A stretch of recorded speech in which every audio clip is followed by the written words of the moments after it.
يا مساء الفل، عاملين ايه؟ يا رب تكونوا بخير. تعالوا نعمل مع بعض النهاردة بسكوت اقتصادي، هنعمله بالسمنة مش بالزبدة.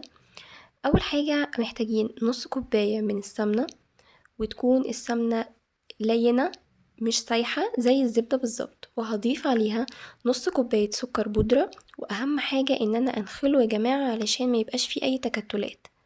وهضرب بقى السمنة مع السكر كويس اوي لحد لما لونها يفتح وتبقى كريمي زي ما انتوا شايفين كده.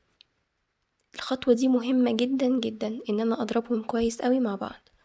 بعدين هضيف بيضة تكون في درجة حرارة الغرفة، وهستخدم الفانيليا، النوع ده يا جماعة ممتاز.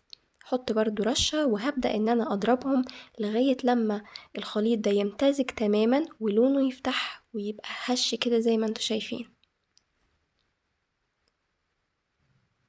نيجي بقى للمكونات الجافة. انا هحتاج كوباية وربع من الدقيق، لكن مش هحطهم كلهم مرة واحدة.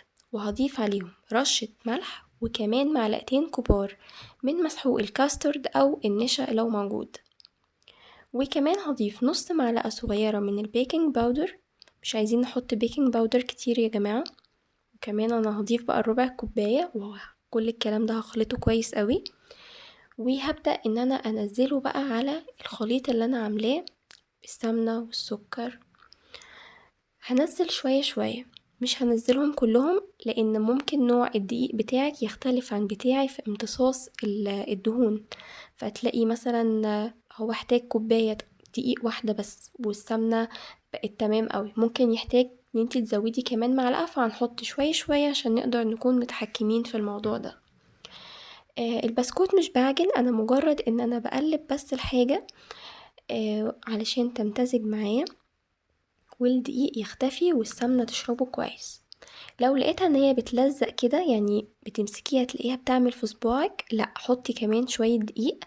احنا عايزين عجينة ما بتلزقش، ان انا امسكها في ايدي الاقيها كلها بتطلع من ايديا عادي جدا من غير ما تسيب اي بواقي في ايدي. وهفضل اقلب كده زي ما انتوا شايفين لغاية لما اوصل للشكل ده. تمام، انا ممكن اكون زودت الدقيق شوية. تمام، فانت خلي بالك حطي شوية شوية. كورتهم بقى كلهم وحطيتهم في صاج. الصاج ده مش مدهون، وبأي حاجة عندك غطا او اي حاجة نقدر ان احنا نعمل اشكال. انا خدت دي بتاعت البيض المسلوق، الجهاز بتاع البيض المسلوق، خدتها او بأي غطا ازازة، وهبدأ اعمل فيه اشكال من فوق كده. ممكن كمان بالسكينة. لو انتي كمان عندك مكنة البسكوت ممكن تعمليها. لو عندك كمان اللي بتعملي بيها الكحك، اللي هي الحديد دي، بتبقى هي كده مربعات صغيرة. تقدري اللي انتي بتنقشي بيها الكحك، تقدري تعملي بيها برضو البسكوت اي شكل اللي تحبيه. هدخله بقى على فرن يكون متسخن من 5 دقايق تقريبا على درجة حرارة 180، وهسيبه لغاية لما ياخد لون ذهبي من تحت. بص بقى شكله عامل ازاي لما طلع. النقشة زي ما هي، الحجم بتاعه تقريبا معقول جدا، مستوي جدا يا جماعة وتحفة.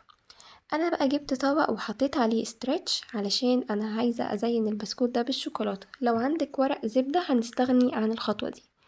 بصوا البسكوتة عاملة ازاي، بجد هشة وبسكوتة فعلا، يعني تحفة، طعمها جميل قوي. انا استخدمت شوكولاتة خام دريم، وعم سيحتها في حمام مائي بس، وما ضفتلهاش اي حاجة يا جماعة. وهبدأ ان انا ازين بقى البسكوت بتاعي بالطريقة اللي تعجبك. ممكن كمان تجيبي شوكولاتة بيضة، او ممكن تستخدميه زي ما هو.